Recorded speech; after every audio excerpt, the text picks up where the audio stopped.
The city was still half asleep when Ethan Parker opened his eyes to the sound of his phone vibrating on the nightstand. The screen flashed with several unread messages and a reminder for his 9 a.m. meeting.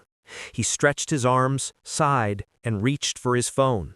Among the notifications was one missed call from Mom. He smiled faintly, but quickly swiped it away. "I'll call her later," he mumbled. He said those words almost every day. Ethan was a senior manager at a corporate firm in Chicago. He worked more than 12 hours a day, chasing targets, signing deals, and proving his worth. Success was his new oxygen. He had grown from a small-town boy to a man everyone admired, except the one person who only wanted his time: his mother, Grace Parker. Grace lived alone in their old family house in a quiet countryside town. Her husband had died when Ethan was 10. She raised her only son by working double shifts at a grocery store, skipping her own meals sometimes just to buy his books. For her, Ethan's smile was the greatest success. For him, success had become a race where love was just a pause he could no longer afford. Every evening, Grace would sit by the window with her knitting needles, waiting for her son's call. Sometimes she would dial his number herself, but most of the time it went unanswered. She told herself he must be busy, that someday he would call. One Sunday morning, her neighbor, Mrs. Wells, came over with cookies. "Your boy must be doing well. I saw him in a magazine last week," she said cheerfully. Grace smiled proudly. "Yes, my Ethan. He works hard." Mrs. Wells tilted her head.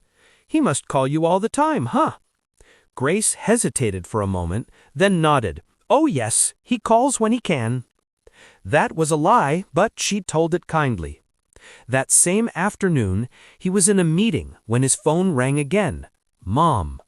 His colleague noticed the caller ID and whispered, "Aren't you going to answer?"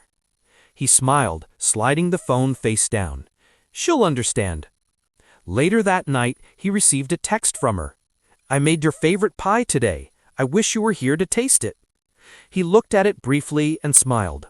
"Mom never gives up," he muttered, and went back to work on his laptop. Days turned into weeks. Grace's calls became less frequent. She had begun to understand what silence means when it comes from someone you love. But she never stopped praying for him. Every night she whispered, "God, keep him safe and happy."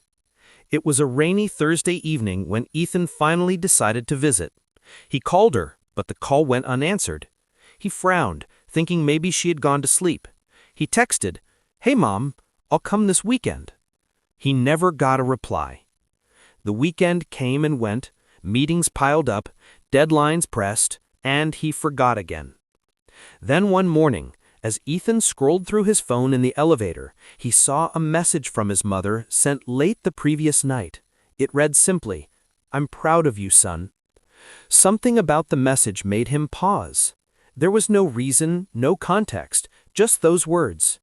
He smiled, a little confused, and replied, "Love ya, Mom." Then the elevator door opened, and he walked into another day of meetings and calls. That evening, as he packed his things, his phone buzzed again, this time from an unknown number. A calm female voice said, "Mr. Parker, I'm calling from Cedar Valley Hospital. We're very sorry to inform you." The rest of the sentence vanished in the echo of his heartbeat. His pen slipped from his hand. The next few hours were a blur of rain, headlights, and tears. When he reached the hospital, a nurse guided him to room 204. Grace Parker lay on the bed, her face peaceful, her hands folded gently over a small blanket. On the table beside her was her phone, the screen still lit with his unread reply. His knees gave way as he sat beside her, holding her cold hand. "Mom, I'm here," he whispered. "I'm sorry. I should have come sooner." His voice cracked into silence. The nurse placed a folded note on the table. "She asked us to give this to you," she said softly before leaving. He unfolded it slowly. In her shaky handwriting were the words, "My dearest Ethan, if I'm not around when you come, don't be sad. You already made me proud. You became everything I dreamed for you. Remember, love doesn't ask for time. It only waits until the heart understands its worth." Tears blurred his vision. He pressed the note to his chest, sobbing like a child. For the first time in years, the silence between them spoke louder than words. Days passed. Ethan attended the funeral quietly. Only a few relatives came. He stood beside her grave under the gray sky, clutching her favorite flowers, white lilies. He placed them gently and whispered, "You waited for me your whole life. I made you wait too long." Back in the city, nothing felt the same. His apartment, his office, his car, everything echoed emptiness. He stopped attending social events. He ate alone and often stared at the old photos he found in her drawer. One picture showed little Ethan with missing front teeth sitting on his mother's lap, both laughing freely. He realized he could not remember the last time he had laughed that way. One evening, while cleaning his desk, he found a small box she had sent months ago. Inside was a handmade scarf with his initials, a birthday card, and a note. "I know you don't have time for gifts, but I'll keep sending love anyway." He held it close, whispering, "I had time, Mom. I just never used it." Weeks later, Ethan decided to visit his old neighborhood again.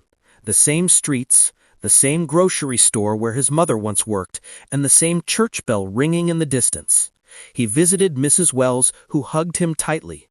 "She used to talk about you every day," Mrs. Wells said with tears. "She waited for you last Christmas. She even kept a slice of pie for you." Ethan smiled weakly. "She never gave up on me."